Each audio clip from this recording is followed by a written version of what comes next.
Our next speaker, Dr. Usha Nair, is happy to be connected with All India Shahabir Bagh Society for Scientific and Educational Research since 1998. She obtained her PhD degree through Zoroastrian College and is presently on the Board of Studies. Dr. Usha Nair has invested her 3 decades in healthcare. She is an integral part of religious, healthcare, and human rights NGO and a social impact initiative crusader, being a CSR funding program specialist. Also, a disease reversal expert. Author of India's first book on science of nutrigenomics, Gene-Based Life, available on Amazon. Regular speaker at UN, NGO, CSW parallel events year on year, a social activist. She is a first-generation solo entrepreneur over the past 4 years, running a successful SME in niche healthcare and consultancy services. Today, she speaks on the review of the Beijing Declaration and progress in women entrepreneurship globally. Over to you, Usha Nair ji. A very good day to all my lovely ladies, men, chair of the NGO CSW, distinguished dignitaries and associates of the United Nations, my NGO colleagues globally, and my dear friends and colleagues present here today.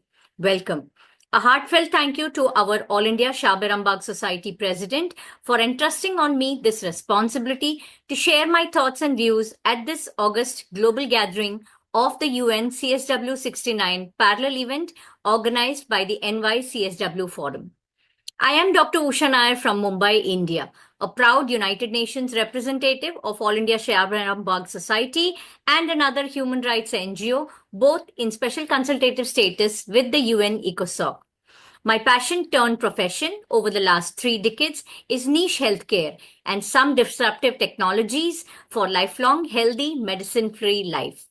I am a top name in India in genomic wellness consultancy, but being a social activist and an entrepreneur myself over last 4 years, I today will be sharing my thoughts on the review theme of the Beijing Declaration, having emphasis on the progress of women in the field of women entrepreneurship globally over the past 25 years, the progress made and the challenges still faced by women entrepreneurs. The Beijing Declaration and Platform for Action, BPFA, adopted in 1995, is a landmark document that continues to shape gender equality policy worldwide. It laid the foundation for addressing systemic barriers that women face in areas such as health, education, politics, and economic participation. One of the key areas of focus in the BPFA was enhancing women's economic participation, particularly through entrepreneurship. This was a crucial way to empower women, reduce poverty, and provide sustainable development. The adoption of gender-sensitive policies at the national level, which gained momentum after BPFA, created a positive environment for women entrepreneurs. Hence, today, we see women entrepreneurship in almost every possible field.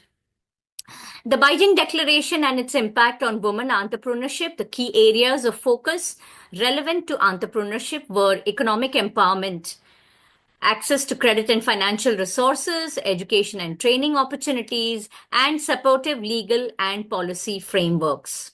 The global commitment and frameworks post-BPFA.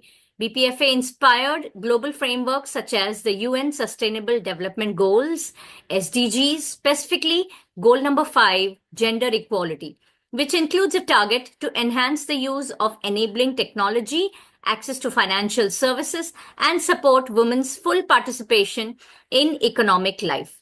The adoption of gender-sensitive policies at the national level, which gained momentum after BPFA, created a positive environment for women entrepreneurs. Progress in women entrepreneurship over the last 25 years, 2000 to 2025. Increased number of women entrepreneurs globally over the past 2 decades, especially the number of women starting businesses has risen dramatically, particularly in developing countries' economies. Studies from organizations like the Global Entrepreneurs Monitor, GEM, show that women's entrepreneurial activity has grown faster than men's, particularly in regions such as Latin America, Africa, and parts of Asia. Women entrepreneurs are diversifying into sectors such as retail, healthcare, technology, education, and finance, with a growing presence in STEM industries. The Global Gender Gap report from the World Economic Forum shows improvements in the economic participation of women, with more women owning and leading businesses than ever before. Access to financial resources, where significant progress has been made in terms of access to finances. There has been a rise in women targeted financing programs such as microfinance, impact investing, and gender lens investing. Programs such as the Women's Entrepreneurship Development Program, WED, and initiatives by UN Women focus on ensuring women have access to the capital needed to grow their businesses. Venture capital VC firms such as Golden Seeds and SheEO have created funding models specifically aimed at women entrepreneurs, although there are still funding gaps compared to male entrepreneurs. Digital and technological advancements, the proliferation of technology and digital platforms has been a game changer for women entrepreneurs. E-commerce, digital marketing, and online service platforms have lowered the entry barriers for women to start businesses with relatively low initial investments. Platforms like Etsy, Shopify, Amazon, and Facebook have enabled women entrepreneurs to reach a global market, particularly in sectors like crafts, fashion, and consultancy. Digital literacy programs have also improved women's access to technology and helped bridge the gap in entrepreneurship in the digital economy. Supportive ecosystems and networks, there have been an explosion of entrepreneurial networks and business incubators for women. These networks provide resources such as mentorship, networking opportunities, and access to global markets. Organizations like the Cartier Women's Initiative, Women's Business Enterprise National Council, WBENC, and the SheEO are creating pathways for women entrepreneurs by offering mentorship, funding, and visibility. Many countries now have national women entrepreneurship associations, and regional organizations such as Africa Women Innovation and Entrepreneurship Forum have been empowered women to network, access financing, and scale businesses. Challenges still remain. Challenges remaining for women entrepreneurs are access to venture capital and funding. Despite some progress, women entrepreneurs continue to face the challenges in securing venture capital. According to the National Venture Capital Association, only about 2% of venture capital funding goes to women-led entrepreneurships and startups. Gender biases in the investment community persist, with investors often viewing male entrepreneurs as more risk-worthy than women, even when the business led by women perform just as well. Cultural and societal barriers in many parts of the world, women still face cultural and societal barriers that limit their access to education, networks, and financial resources. These include gender norms that restrict women's mobility or discourage them from pursuing business ventures. In conservative societies, entrepreneurship is often viewed as a more male-dominated field, and women may lack the social support needed to succeed. Balancing family and business responsibilities, well, women entrepreneurs are often expected to balance their business responsibilities with family and caregiving roles. This dual burden can limit their ability to scale businesses, as they may have less time and resources to devote to their ventures. Unequal access to networks and markets. Women often have limited access to business networks and formal market systems, especially in developing countries.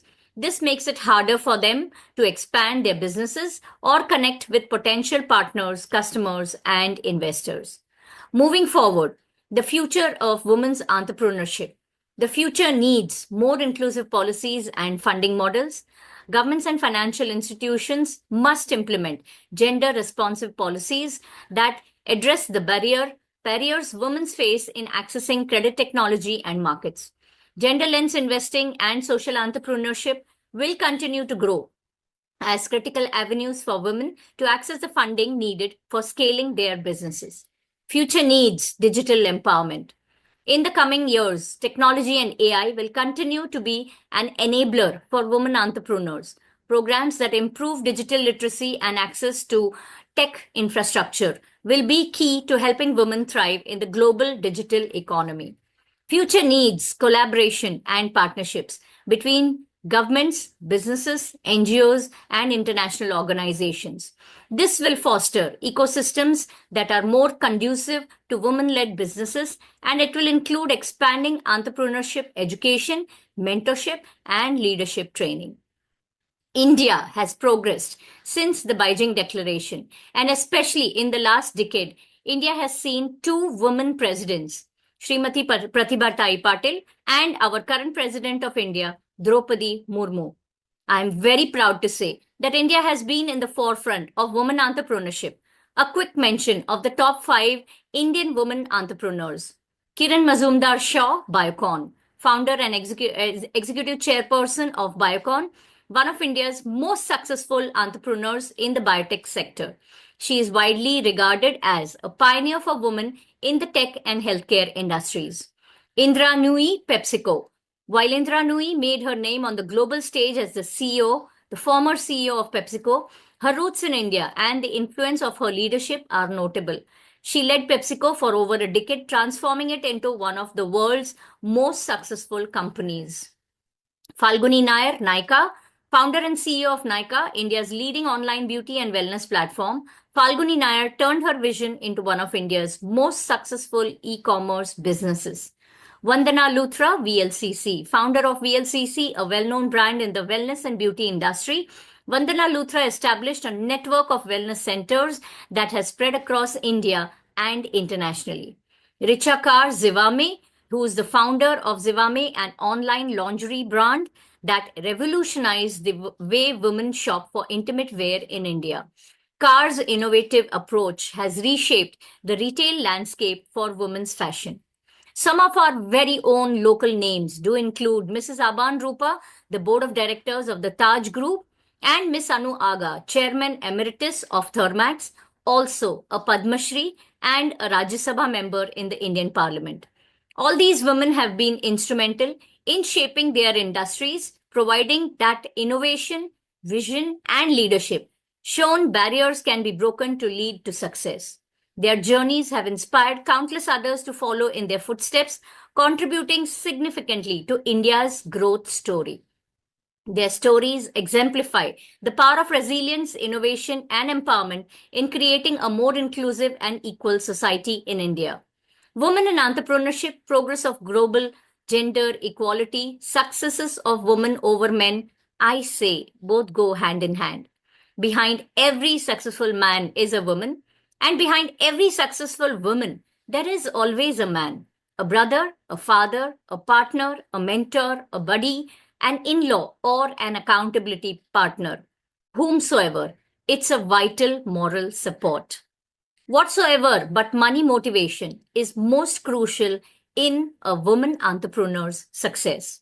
Women individually and collectively have been major actors in the rise of civil society throughout the world, stimulating pressure for increased awareness of the gender equality dimensions of all issues and demanding a role in national and global decision-making processes.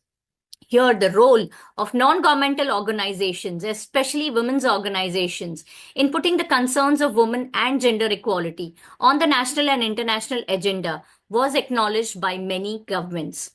Hence, I do wish to mention that over last 4 decades or so, our NGO, All India Shabar Rambagh Society in Zoroastrian College, and NGO in special consultative status with the UN ECOSOC, has been supporting women wanting to excel in their original research in their own fields of specialization and interest, so as to invent new styles, modalities, setting new trends, policies, and benchmarks. And we have been churning out more and more better qualified women entrepreneurs till date. And we do aspire to do the same in the future too. In conclusion, the Beijing Declaration laid the foundation for significant progress in women's entrepreneurship, especially through policies aimed to improving access to resources, education, and finances. While substantial progress has been made globally, challenges such as access to venture capital, cultural biases, and the gender gap in entrepreneurial networks remain. Despite much progress, responses from member states indicate that much more work needs to be done with regard to implementation of the platform for action. Moving forward, it will be essential to continue building an inclusive, supportive ecosystem for women entrepreneurs, ensuring equal opportunities in the global economy. Before I conclude, on the flip side, however, high income countries continue to report the lowest rate of women's startup activity and display the largest gender gap. There are many more veils to unravel and miles to go. Awareness, support, mentorship, and showing a trajectory of success in entrepreneurship needs to be enlightened to women who may soon turn out to be new pathfinders, as women always have more grit and determination. A woman earning uplifts societies, empowers more women, and doesn't just run an enterprise to make her bread and butter. Thank you. Signing off, Dr. Usha Nair, a disease reversal expert and a top genomic wellness consultant in India. Look me up on www.drushanair.com. Back to the anchor.